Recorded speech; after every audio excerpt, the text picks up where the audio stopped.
ปฏิบัติการเชิงรุกเพิ่มความเข้มงวดในการควบคุมพื้นที่เสี่ยงเพื่อป้องกันการก่อเหตุรุนแรงพลตรียอดอาวุธพึ่งพักผู้บังคับหน่วยเฉพาะกิจนราธิวาสเปิดเผยว่าได้เน้นย้ำในที่ประชุมชี้แจงวิเคราะห์และถอดบทเรียนจากการปฏิบัติงานด้านความมั่นคงในพื้นที่จังหวัดนราธิวาสที่ห้องประชุมหน่วยเฉพาะกิจนราธิวาสค่ายกัลยาณิวัฒนาอำเภอเมืองนราธิวาสซึ่งมีผู้บังคับบัญชาฝ่ายทหารตำรวจฝ่ายปกครองและผู้เกี่ยวข้องเข้าร่วมโดยให้หน่วยในพื้นที่ดำรงความต่อเนื่องของการปฏิบัติการเชิงรุกบูรณาการการทำงานด้านการข่าวและเพิ่มความเข้มงวดในการควบคุมพื้นที่เสี่ยงเพื่อป้องกันการก่อเหตุความรุนแรงและสร้างความปลอดภัยในชีวิตและทรัพย์สินของประชาชน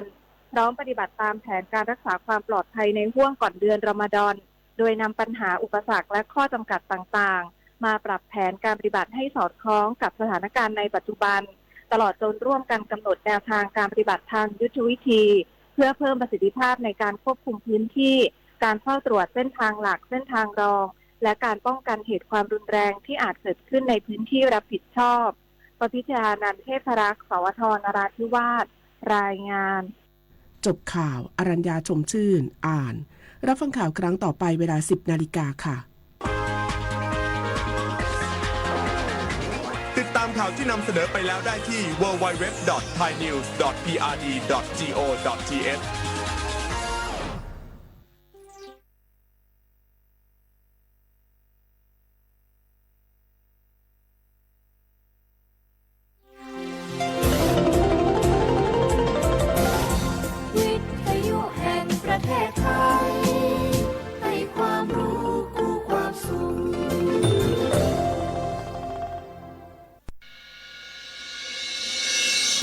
สถานีวิทยุกระจายเสียงแห่งประเทศไทยจังหวัดเชียงใหม่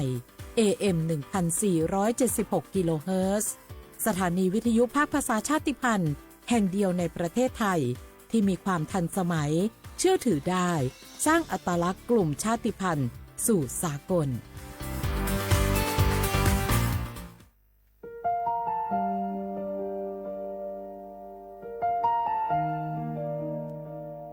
ขอน้อมเกล้าถวายอาลัยสมเด็จพระพันปีหลวงพระแม่แห่งแผ่นดินผู้ทรงเมตตาเหนือเกล้า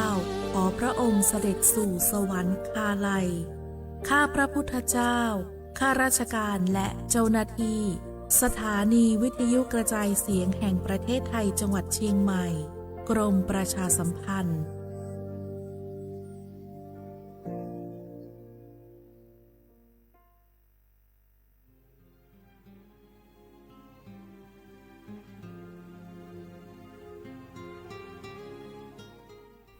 This is a moment of profound grief for the Kingdom of Thailand. The collective voices of Radio Thailand Chiang Mai join the Thai nation in mourning the passing of our beloved Queen Martha, Her Majesty Queen Sirikit. Her life was a testament to the unwavering service, grace, and deep love for the Thai people. Our humble condolences and thoughts are with His Majesty the King, the royal family, and all the Thai people during this deeply sorrowful time. We will remember her forever.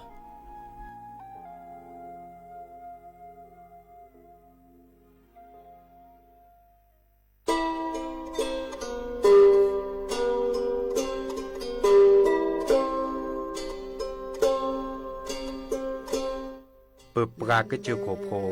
เปิดปรากลือปรากยอสู่หากอสหากอ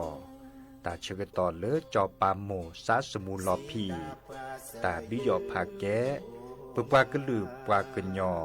ดือยอภาแกบาจอปามโมโดกระเตอลอ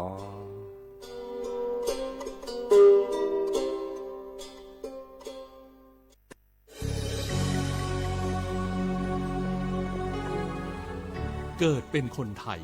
เติบโตบนผืนแผ่นดินไทยจงภูมิใจในความเป็นไทยชาติไทยเรานั้นนับเป็นชาติที่มีความเป็นมาเก่าแก่ยาวนานเรามีภาษาวัฒนธรรมและมีสิ่งต่างๆที่เป็นเอกลักษณ์ให้เราได้ภาคภูมิใจในความเป็นคนไทยเราควรเห็นคุณค่าและมีความรักชาติหวงแหนแผ่นดิน อันเป็นมรดกของบรรพชน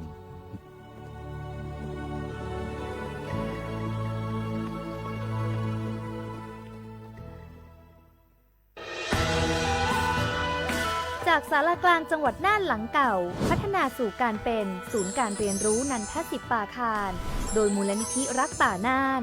นับเป็นพระมหากรุณาธิคุณที่สมเด็จพระกนิษฐาธิราชเจ้ากรมสมเด็จพระเทพรัตนราชสุดาสยามบรมราชกุมารี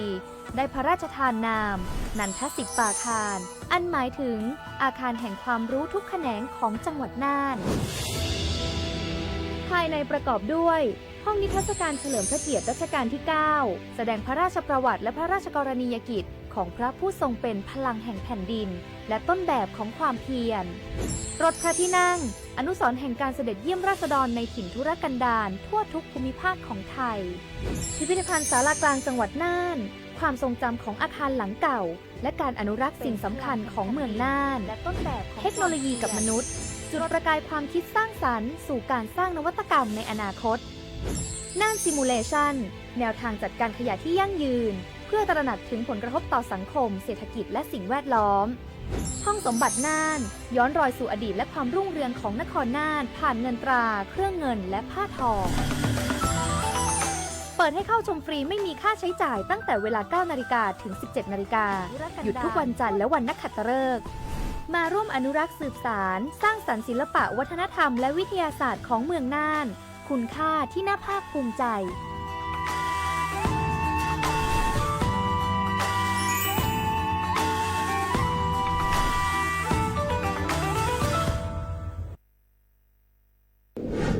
ในช่วงนี้หลายพื้นที่ของประเทศไทยอากาศหนาวเย็นอย่างต่อเนื่องโดยเฉพาะยอดดอยและยอดภูประชาชนอาจเสี่ยงต่อโรคและภัยสุขภาพจากอากาศหนาวได้ ขอให้ทุกคนเฝ้าระวังโรคที่พบบ่อยในฤดูหนาวได้แก่ไข้หวัดใหญ่ปอดอักเสบโรคอุจจาระร่วงโรคหัดโรคมือเท้าปากรวมทั้งภาวะเจ็บป่วยหรือเสียชีวิตจากอากาศหนาวโดยไม่ทราบสาเหตุโดยเฉพาะผู้ที่ไม่สวมใส่เสื้อผ้ากันหนาวหรือผู้ที่ดื่มสุราเป็นประจำป้องกันง่ายๆเริ่มที่ตัวเราดูแลสุขภาพให้แข็งแรงออกกำลังกายสม่ำเสมอรับประทานอาหารปรุงสุกดื่มน้ำสะอาดล้างมือบ่อยๆไม่ใช้ของส่วนตัวร่วมกับผู้อื่นและหากมีอาการไอจามอย่าลืมสวมหน้ากากอนามัยทุกครั้งขณะอยู่ในที่แออัดที่สำคัญควรรักษาความอบอุ่นเตรียมเสื้อผ้ากันหนาวให้เพียงพองดดื่มเครื่องดื่มแอลกอฮอล์เพื่อความปลอดภัยในช่วงอากาศหนาวนี้ดูแลสุขภาพให้แข็งแรงตลอดช่วงฤดูหนาวนี้กันด้วยนะคะด้วยความปรารถนาดีจากสำนักงานประชาสัมพันธ์ที่ 3 กรมประชาสัมพันธ์สปสชกมาเกตาจูเคลลปุษาจัทเลอุเพลลอตุเลเซนีชอบวัคซีนวัณโรคตักอักเสบบีบัทยาคอติบไอกรนโปลิโอกนูปูลอลูไวรัสโรตาหัดเยอรมันเดบอตาดมือพันโดดอกนูปูลอเจอีมากกว่ากอโดไทรอยโรคตาชาฟินิคีโตนูเรียดอกเมตาบอลิกตาบาจา HIV มากกว่านาจอกิโลโทปะผือปะทอมากกว่าวัณโรคมากกว่ากอปูดอมแมเฮลอตสีตรอเชอ HIV ดอกแอเมคลีเมตเกบานีมานิเวลเลแมกว่าล้อซิกว่าอาทรและสายด่วนสปสช1330สปสชเขต1เวกิแม0532855355สายด่วนกมทู1660ดอสายด่วนสุขภาพจิต1323เลิกกับก็กะเดียก่อนนี่ล้อ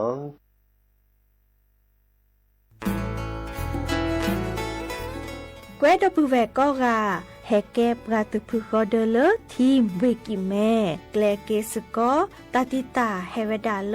หมอูแกทอลเลปราปูหมออัวปลือดอผักพลือ PM 2.5 เลราโตกอต้นโนหมอูแกทอ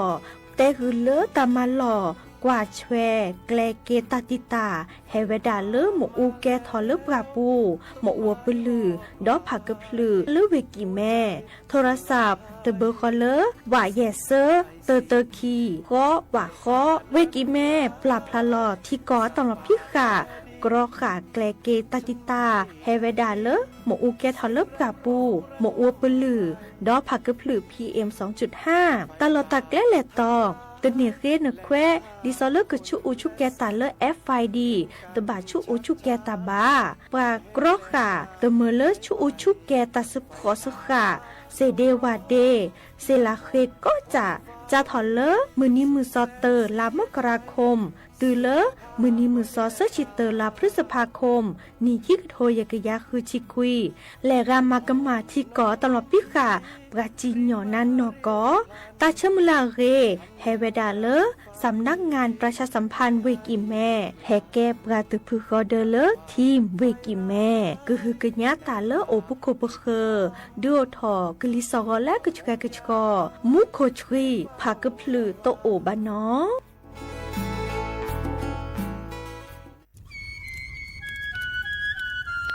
เวเจ้าผักกระพลือผักกระหมู PM 2.5 เนี่ยร่าแหละเด้อแม่ครีมแม่สากูอูกูเฮนเลยจ้า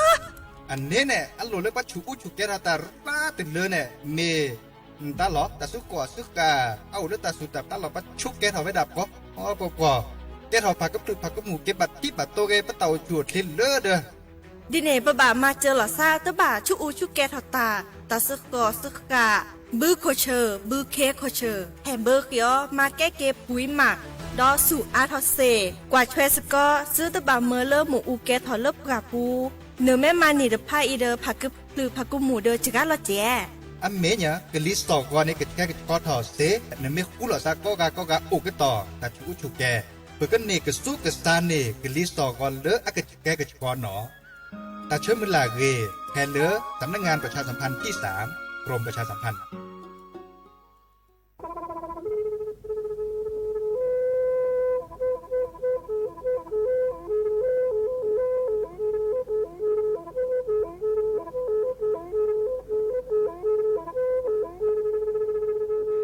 มือนี้มือซอเลอะ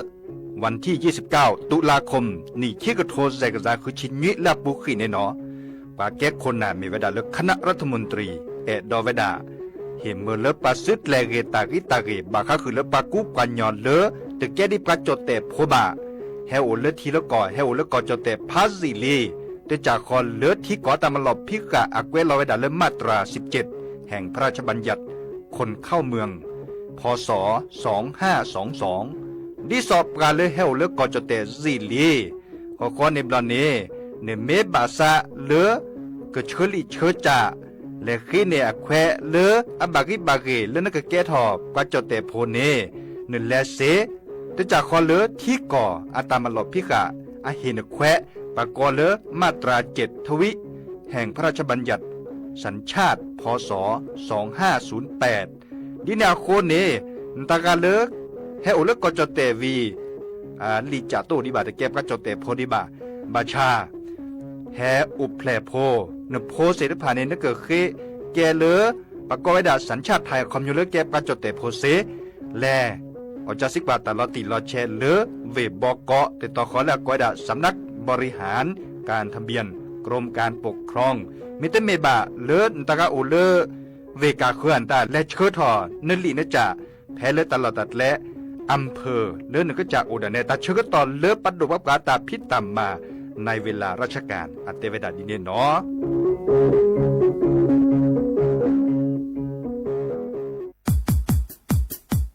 ดอปูแวปากญอโพ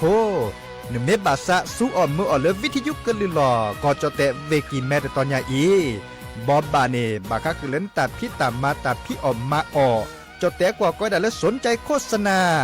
เนื้ออดจัดสิกว่าสวทเชียงใหม่เบอร์โทรศัพท์053-276-068เมตเมบะ092-246-8579เซทอมโบลอ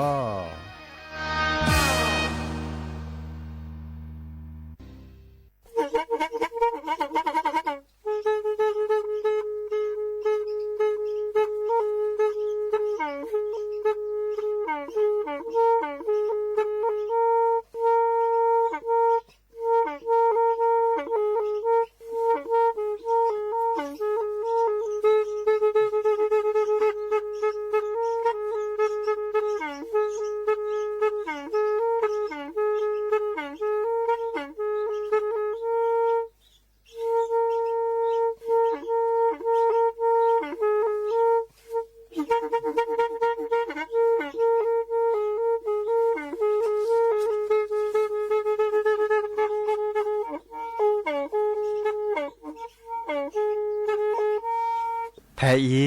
วิทยุกลือหลอก็จะแตะเวกีแม่ตะกะโทนลิกะซานยุ้ยชื่อคือกิโลเฮิรตซ์ตาเชอกระต่อเปอปากระหลือปากระยอกหลอกตืออีสู้อเมญาเปก็เห็นเหล่านั้นและตาสูมือซ้ำมือตากระเจาะตาแลกแก็บดูแก็บโผลและติเลื่อนนกออัตโคเนและกนาหลอเจอบาค่าคือตาซุมือซ้ำมือสก้อเนาะ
หนอเดอโอมิโชเปอร์ดอปือแหวมือราพาตีพือพี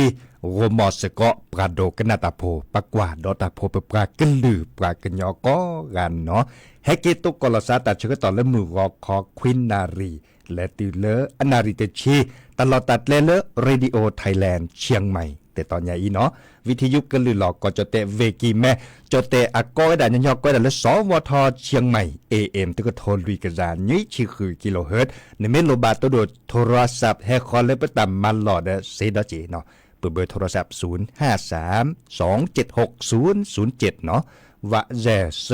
คีนุยคือ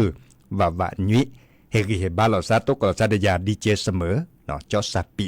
เสมอเฉลิมสิริวงศ์ชัยเกลซาโคมอสกอควินารีและตุเลอนาริเตชีแต่สวิแล้วจะแปลคือดับปือแหวมุคออาตุโคดเพลนี่มีไว้ได้เลยเกมมือดารินดาเลเกมมือคีอัตาสวิเกดับปือแหวปากุปัญญโลจังหวัดตากแต่ปานี่ปกวันแล้วตากระเจาะบาคาคือเลิตาสอตาเซดิสอเลตาพิตามาปุปากะลือปากะญอตาพิตามาเลโกถอไว้ดาเพลเวกิมแมเดดิสอเลปากวดาชุมชนกะเหรี่ยงกิมแม่กระดูทอตาพิตามมาเฮมเบอร์เลอร์ปปลากะลือปลากะญอเฮมเบอร์เลอร์ปัสสุบัตทีที่ซอลแกปลากะญอโพเนแฮตุกกอลซามื้อนี้มื้อ2วันที่27วันที่28เนาะตาพิตามาอุทอไวดาเลออำเภอสันปะตองเนาะแต่ตอคอนเลอกอยดาชุมชนกะเหรี่ยงกิมแม่บ้านทุ่งอ้อตะกาเลตาเชกตอไม่คลื่นและฮักกว่าดอตาเซเจเนาะและปรับทลาตาคุตาพอไตตะกุยดิสอเลอร์ก็คือกิญญาสกอเจอปากอเลอร์ปากญญออันเลือละเอาไว้ดัตตาพิตามาอามีอาจะเนาะปาอือตาสวิซาเชอเนาะปลาทมมวยปลากะโลกคนโลกแกปลาตัวโดดตัวโจลซาเสวันนานตาจะเนี่ยก้อยดันเลยบาค่าคือตัวโดดตัวโจลซาอามีอาจะเนาะปลากะลือปลากญญอกว่าดอกกันเลยออนไลน์ปูดิสอเลอร์ Facebook ปูเมเกเลอร์ TikTok ปูเมเกเน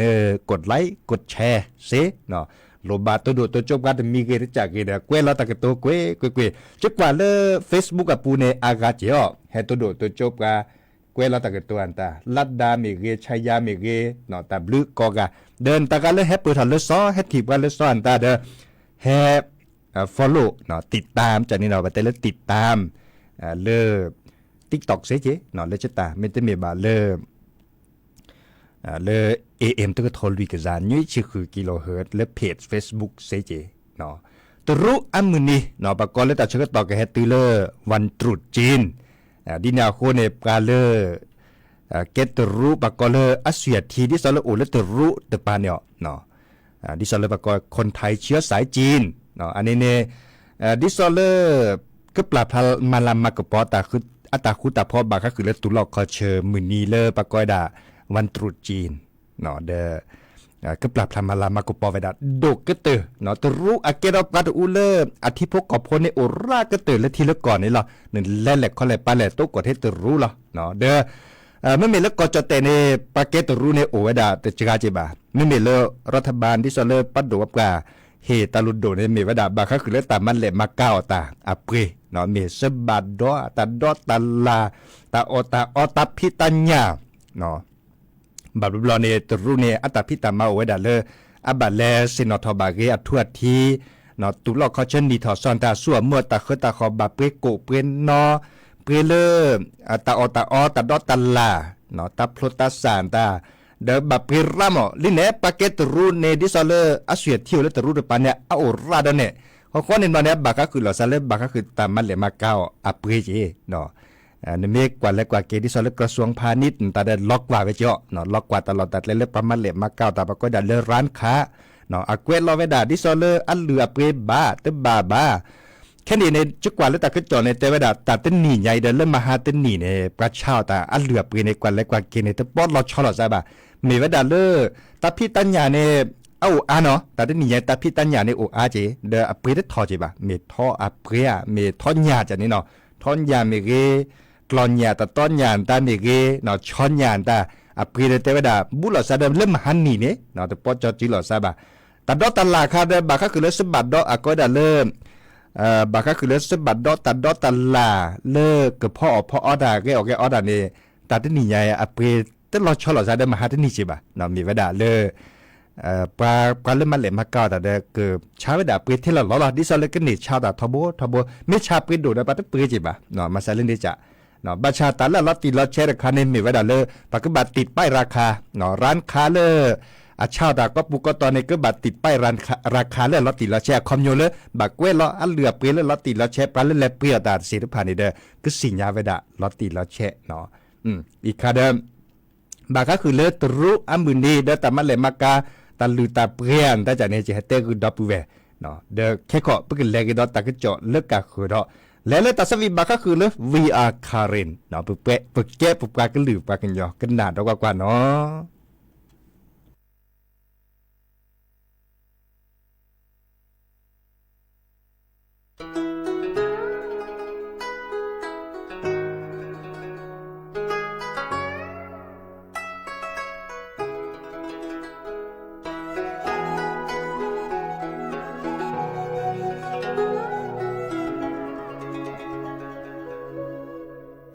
tu chai plo khila hiu mo mo tha ne ya no o cha dai ko le po ka tu ku ya me ye me po ya me sha si la fa pe ni tha fa ya mwe plo na mwe sha da ku lo da tu nei ta ta pa ta ka tu tu ni so lo sa ba ma sa blue la no ti andi so men ba tu te da te pwe in la tu ba me ye thong plo ka tu chwa je ko la o pa tu hu tu po lo ke sa sa se klai o ta we chin na lo ba ki ma ai da te always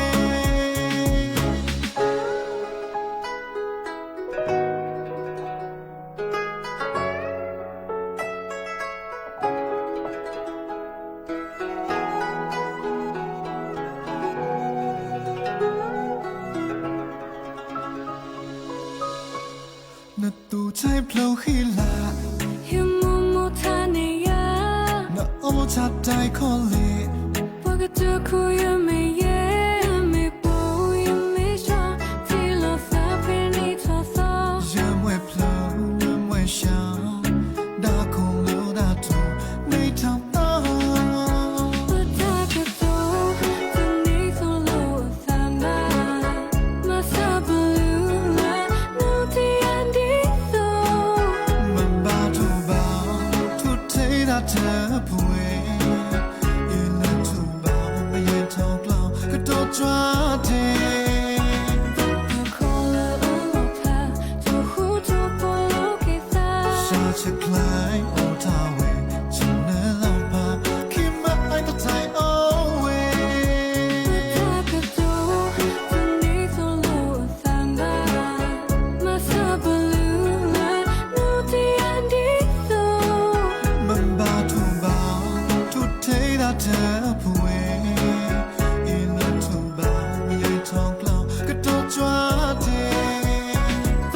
ko la o pa tu hu tu po lo ke sa 下起来我他为，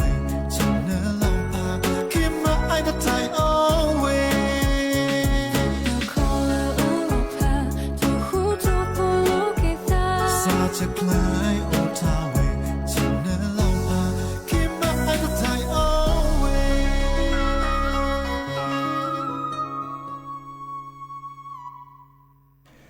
เกิดเตอลีเนาะลาดเบญญาอีเมวดาเลเดือนกุมภาพันธ์แต่นิยายมื้อนี้มื้อซอวันที่18ลีเด้อเนาะวันที่17วิสาจุวันที่17ลีเนาะเด้อโอเคแต่ปออันนี้ละตาตะลายายเอาคิชิคอนนี่เนาะโอคิชิคอนนี่แค่ก่อนลาดติเลตะโกคาอะดาเชื่อต่อเหรอเนาะเดือนมีนาคมแล้วนี่เด้อเราชอดาเวเลปักกะบาเปิ้นหลอกดอซาดิซอเลมีอูผาชาแกทอเลปลาโคกัดละเนาะดิซอเลในไม่กว่าเลิกปรับเปิดทีปรับเปิดก่อนนายกรัฐมนตรีจอกแค่นี้เนี่ยเนาะเด้อปรับทาราตะกะเจาะบาก็คือเฮตาโลโดเลิกป้าโอก็ต่อตาชูอุชูแกเนาะดิซอเลกรอขาสกอตเห็นเมื่อเลิกกะลิซอก็5 กอมาก็ได้เลิกงดเผาเนาะลด PM 2.5 อันในคันนี้เด้อคอมโยเลป้าโดว่าปลาแค่นี้นี่ดิซอเลเฮตาโลโดเนาะกรอขาสกอเจอเห็นเมื่อเลิกมีอูผาชาแกทอเลปลาโคปัดลาบาบาชาดิละดิหลอนนักเกเนตนีเนียต่อปูเนเมอุแกทอกอมือนีตากาชูอุชุแกทอตอรบาเจบาปลาโคปัดลาเนเมนตากาชุแกทอและตอรบาเจบาฮะคือกว่าขอที่คอนโลดติดตะโตก่อนนักแค่นักคอบาเนาะบาชาปลาไม่ได้ทีปลาเล่นมาก็มาดาสุปลาเตอชูอุชุแกทอตาในปลาจีนหยอเนาะปลาจีนหยอดิซอเลที่ก่ออาตามหลบพิกะเนาะก็มาพัดโดญาเจาะปลาเลือกก็สัวตาพลาวตาดิซอเลก็บาชุกแกระตาซุปกาเตอเนาะดิซอเลมาฉีมาคือเมก็บาชุกแกระตาซุปกาเตออันนี้คันเนเลเลปาซึดเลกุนาอุดาเจาะอจัสิกว่าเราซาดิซอเลปาแกซับปลาเลสีเลคอเนาะปากดากำนันผู้ใหญ่บ้านเนาะดิซอผู้นำชุมชนเนาะเลสีเลคอนตาเกเตจุเน็ตเลกุนาชุลามีชุลาซาเลก็เวดาไทยดีเซเจเนาะดิซอเลเนเมพี่ออกมาออตาบาก็คือแล้วก็บาชุกแกรตา หัวข้อในบอลเนี่ยปลาเลือกเตจิเน็ตเลยคือนามีเวดาคนหนาและสิแล้วข้อมือนี้มือซอไปเลยนี่เราเลือกปัดชุกแกนตาเซเนาะมือนี้มือซอไปเลยนี่เราเลือกปัดกรอกขาเวดาแต่เห็นมือเลือกชุกแกนตาดีบะแต่เชื่อต่อชิสิเราเลือกมือบาล้อมือ5ล้อต่อรูปบาจีบะเนาะบาดบอลในปะเฮอะแควเลือกปลาเพี้ยมาออกตาดิซอเลือกก็บาดชุกแกนตาโอเจเนาะแต่มีเลโตบะบากาเตดาเดปราเคเทโอก็ต่อตาจูอุจูแกนตาได้แบบซับเพียวมาอตามาเกจัดดิเลจัดแลแต่เซตบาเลอันก่อนเนี่ยอัตเลโอเนาะอัตเลโอปามาดาก็มีเนี่ยอะเห็นเมื่อดาเลปราสิโพคอโพโอเซเนาะเดแต่รออุลอเพนอกะบะเนาะคอมโยเลเพียวมาอตาเดกเซเนาะเซเวดาดิลอบาชาก็บามาเลอะบากิบากีเนาะบามาละบากิบากีออจัสซิกว่าลอซาดิซอเลอะคอมโยเลกันนะเนาะกันนะปาเกเลคนน่ะและสิเลขอตากโตปราสิทธิ์พันเนี่ยแล้วอุปโคนเนาะแล้วอุปโคนและอำเภอปูและโตกอลซาดิซอเลปาเกนในอำเภอและอุปโคนและเวปูและโตกอลซาดิซอเลและคุณเวปูและซอเลปาเปเวปก็เลยผู้ว่าราชการจังหวัดเนาะผู้ว่าราชการจังหวัดบุรีรัมย์ฮูดอกันหนาเราตาขึ้นจ่อให้เปิดเลยรัฐมนตรีให้เปิดถอดเลยปาเปิดทีบกับเปิดก่ออะเฮเวดาต่อตือปากบะเกลเกตาเสริพันนี่ดิแลที่จัดเลยอันนี้คันเนี่ยเลโอดาคอเนาะดับปูเวตบะชโมตาราตเลแต่บาบาโยสาอุตาราตเลบะเนาะตามูอัลเลเซเนาะมาจากบาลบลอเนตามุมาซาเลตาเตนิญาอีบาชาเดปัดโดปกาเตเวดาเลเวแค่คอเตนีตาคือสู่คือซ่านตาอาอุถอดาคอโดยชิเนาะบาชาเดตามูเลเวดาเซดาคอเนาะอีคาเดเจอเฮเตคือปือพ่อแม่พ่อบาคือเลที่กว่าตามลอพิกาดิซอเลปากรอขาสกอเจอ PM 2.5ไม่แล้วนึกจาดันแน่เนาะนึกจาดันแน่มือกาพัตตีพื้พีนึกบากกว่าเชลันเตาชูดแทนในคาเนโอเลนึกจาดกาหรอเนาะก็สีสระในเตจิเน็ตเลเวดาบาคือเลตับลบเปลี่ยนตานะฮัทถอฮัลลอก็บากกาเบนาเดกาเบทักโคเลตากิบุกิญญาเลหน้ากากอนามัยเนาะเตเวดาดีเนี่ยบากกาเบนาเดกาเบทักโคอบาเจอดาพัดโดเนี่ยเดบาคือเลตบัดมือเมเกปัสสุชิซัชิเมเกอบาเจอดาเนาะดีเนี่ยโคเนนึกบากว่าเชลบางครั้งคือเรื่องว่าออกกำลังกายก็ลกคนลกแว่นตาดิสเลตับรอบเปลี่ยนตามเมอุภาชาเป็นหรือเมอุอาแต่เรือก็บ่าเชื่อจอจื้อหล่อเจอเนาะอุจอจื้อหล่อเจอไม่เซมือบ่าเนี่ย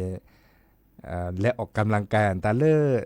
ดิสอเกลตับปูก็จะเจ๊จันนี่เนาะสิที่เห็นมือเลือปกษาแต่ครั้งนี้เนี่ยได้ออกกำลังกายตับกินซะหน่อยนึกก็ซัดดิชูหมอกซัดดิชูก็ซัดชูตาเด็กผักก็พลือผักก็หมูเมียเนี่ยนึกแล้วโสโอปูดิเจมาซัดเล่นในจ่าเนาะแลกกันหนากี่ดอตาสวีตะเพื่อดอเนาะตาสวีเลยเกมมือเดบรี่อัตาสวีกันหนาดกว่าเนาะ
ก็เตอลีนอนดับปูแวเฮตดุตจบกะอากาจิอมุขอดกะเตเวดาซาโอโลเมโฮซอเนาะเมโฮซอเฮตดุกะโอเจขอดอเลปือชายชาตรีโอเลเวแค่นี้โอโลนี่สุโขทัยเนาะสุโขทัยในตะกกคาในเดือตะพักโกจอเลยญาเจอมาโลดาเลก็เวดาเลยญาประกอบสถาบันเนาะสถาบันการพละศึกษาวิทยาเขตสุโขทัยเนาะจะมาโลดาเลเนคินนี่เจเนาะก็เดกิมาโลกดอเลเวกิแมคินนี่คอมโยเลจะแล้วส่วนเมื่อเต่ามูเลเวสุโขทัยในดิซอลเลตามาโลคานี่เนาะคินี่แค่นี้เราประกอบเลยมหาวิทยาลัยการกีฬาแห่งประเทศไทยเนาะเลสุโขทัยเดไม่บาดแล้วแต่เชื้อต่อตัดจูคาเดลมุโคจูคาเดทีเนสลือถอดที่ดกกว่าในบุลก็ก้อมือนีเนี่ยนะบุลก็ก้อมือนีไม่บาดแล้วตะโกคาเดตะโกผู้โกแปบาชาเดปอนยาโพเนรามุนอยาโพรัดราดูเวสุโขทัยเนี่ยไม่บาดแล้วที่ดกกว่าคันเนี่ยจีเววอลเล่มมือคนเนี่ยเล่มมือกว่ามอตติมอตกัดจีเววอลเนี่ยแต่คันเนี่ยที่เมื่อสลือถอดดกกว่าเบิร์ดเล่มมือจ้ะเนี่ยเบิร์ดเล่มมือเจ๊เพลตาบาแต่ปลาทั้งหมดเนี่ยนะห้าก็เล่มมือคนเนี่ยหยับพอจีวอลเล่มมือคนเนี่ยปะปะเดิมไม่มีแล้วเด็บก่อนหยับพอคาร้านก่อนเหรอเนาะดิซอเลเวสุโขทัยนี่เนาะเดิมตะโกคาตะโกตะโกดูโอระเกโอระโกเลยป่ะเนาะปัดดับเบิลเลเวสุโขทัยป่ะตัวดาก็ได้นี่จะแหละ1เนี่ยก็ได้เล่น1เนาะ2เนี่ยก็ได้2เนาะ3 4ก็ได้จะ4ก็อาจจะตัวได้นี่เลยจิบ่ะเนาะตัวรูปป้นนี่ป่ะก็ลึกเกเนาะก็ลึกเกเด้อจักกว่าแล้วแต่เชื่อก็ตอนเล็กเคล็ดออกมาดับเวจิบลิจิโพปือโพแบบโพก็ปูก็ตอนเนาะ Facebook กับปูแฮตัวโดดตัวจบกับอากาเจเนาะ TikTok กับปูเมเกเด้อปือชายชาตรีเนี่ยแก็บการกันแล้วตะกุบากุเซลและอือตะสวีซาเชื้อเจเนาะดิแนวโคเนจะชั่วโมงแล้วจะก็แปลดอกกว่าเลอปือชายชาตรีตาตะเพลือดอกบาก็คือเลอเตเวดาก็เอ็ดนะขอในบันในตะสวีตะเพลมันก็เติร์ดตาเด้อแค่ขอเพื่อกันแล้วก็หนาสกอร์กันเลือดทาแล้วเนาะทาเลือดคิดทาเลือดเปลือยจ้ะเนี่ยกว่าพุลิซับกับคอกันหนาเวดาระแค่มหาตาชก็ต่อคุณนารีเนาะมือฮัลลอเนี่ยคุณนารีติเลนยุยนารีเฮเกโตกลอซาเดยาดอเนาะดีเจเสมอเฉลิมสิริวงชัยกอคอตนิยายโอชูดเลก็กะบิมุซับคีก็กันเนาะตาบลือ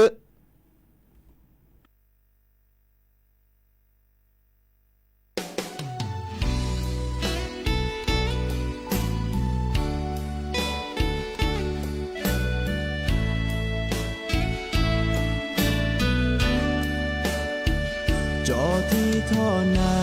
จอกว่านานาลอแอโดเกเลอมือหาจอเกโชโมท่อนาตายืนนาก็มือนี้สาบเลออีจอเฮนาลาลีจอแต่โลโลจอเตเมเลปวาลิโกนเมเอจอจออีซาคือพาโดที่ปวายาโดตาเยเรนาเก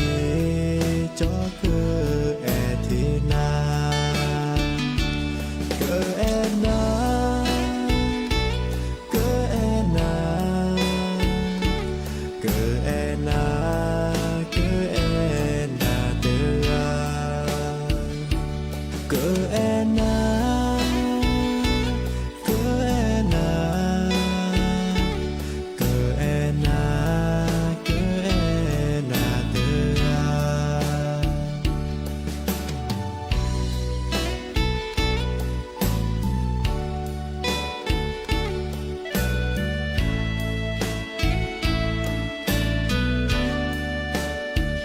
จอที่ท่อนาจอกว่านานาลอแอโดเกเลอมือหาจอเกโชโมท่อนาตายืนนาก็มือนี้สาบเลออีจอเฮนาลาลีจอแต่โลโลจอเตเมเลปวาลิโก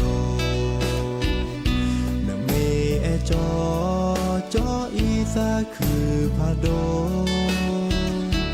ที่ปวายาโดตาเเรนาเกจอเค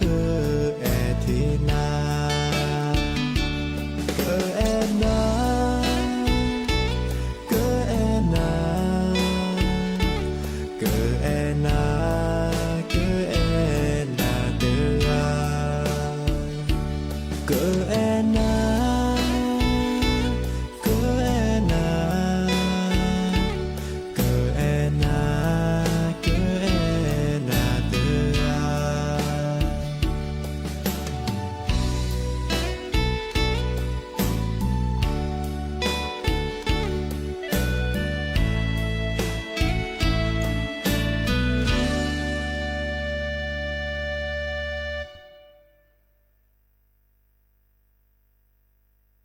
พอพาเสียโยมบาเสเดเสเดพอพาเสียโยมบาเสเดโจสาเสียโยทอมบา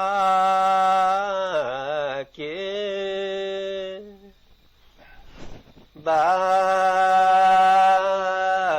เกจอสาเสโยทอบาเกฮอพาเสโยมบาเสลอเสลอพอพาเสโยมบาเสลอโจสาเสโยทอมบาพอบาพอจอสาเสโยทอบาเจอเมธีพอเหลือพา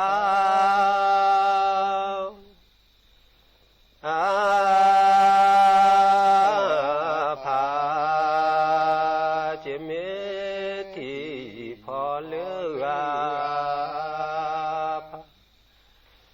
เจอเดเจอเสือทอมบา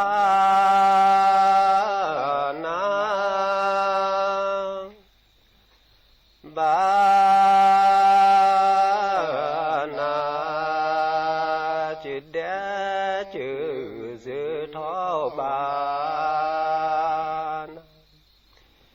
เจเมธีพอเลเสคีเสคีเจเมธีพอเลเสคีเจอเดเจอเปรมบานเนมีเนมีเจอเดเจอเนเปรมบานเน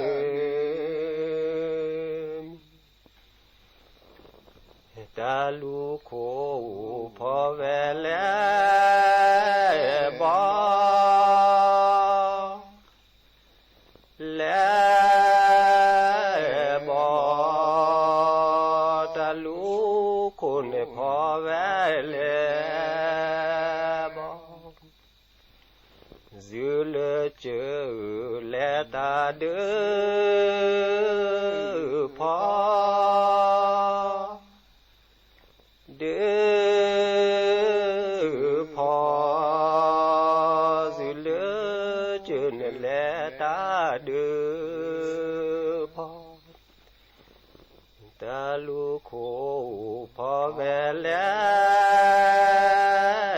วา และว่าตะลูคุณพอแวเลยจือเลเจอและตาเดือนเดือจือเลเจอและตาเดือ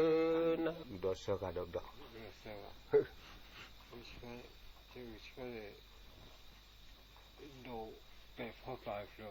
นี่เซล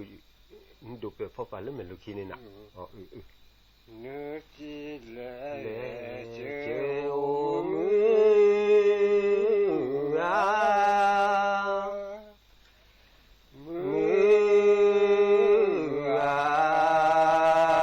อจีเล่เจ้ามือโทลุเปเลเสต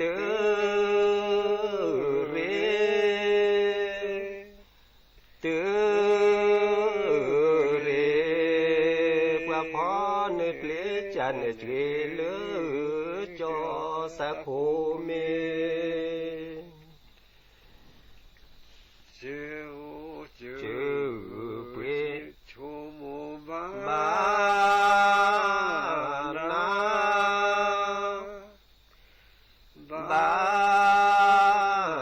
นา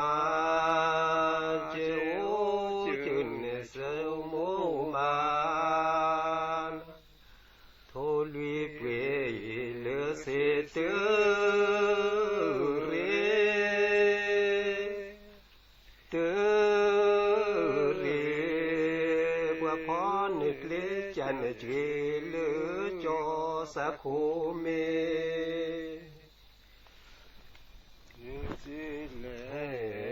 เจ้ามือลอ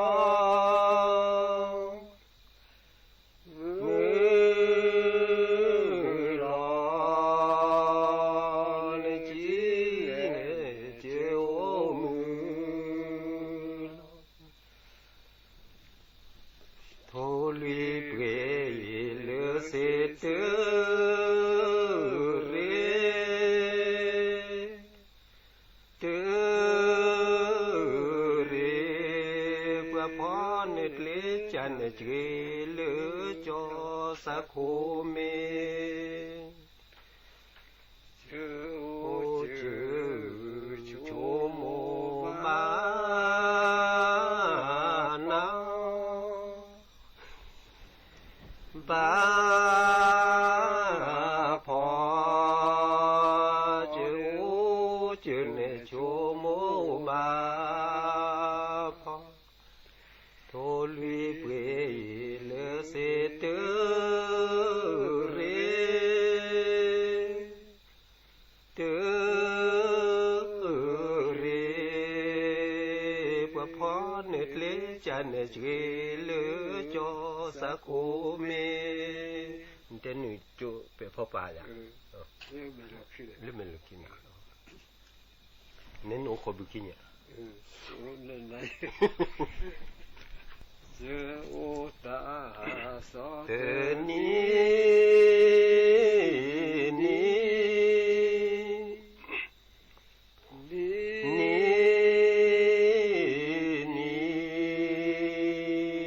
เจ้าตันสอเธอนี่มือเลเจ้าเปรมาเนื้อ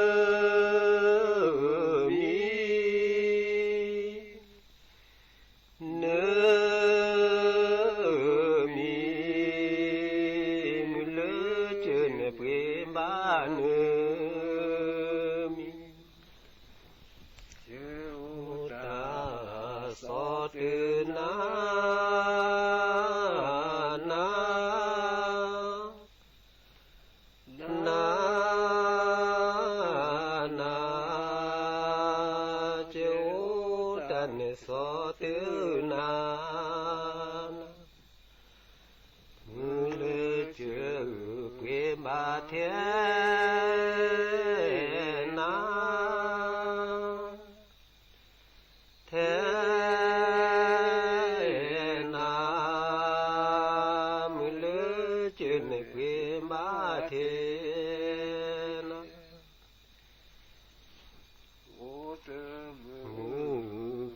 บาเนื้อ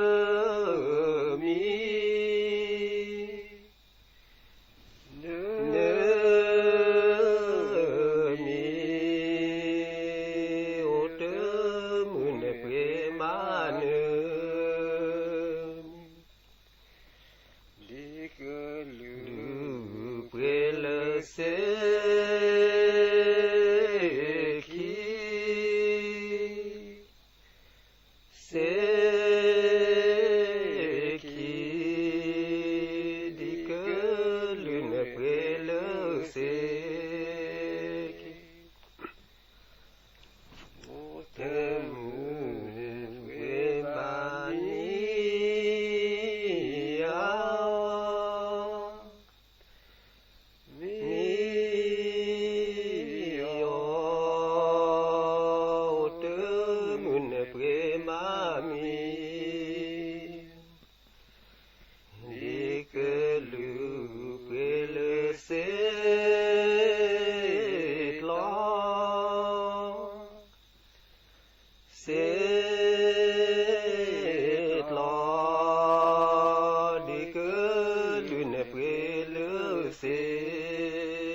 จุตาขอมาเกิดพลาเกิดพลากว่าจุตาเนี่ยขอมาเกิดพลาเกิดเดิมแม่สาเจบานาบานาคือเดิมแม่นสาชีบานกว่าจุตาขอมาพลามองพลามอกว่าจุตาเนี่ยขอมาพลามคือเดิมแม่สาชีบาพอ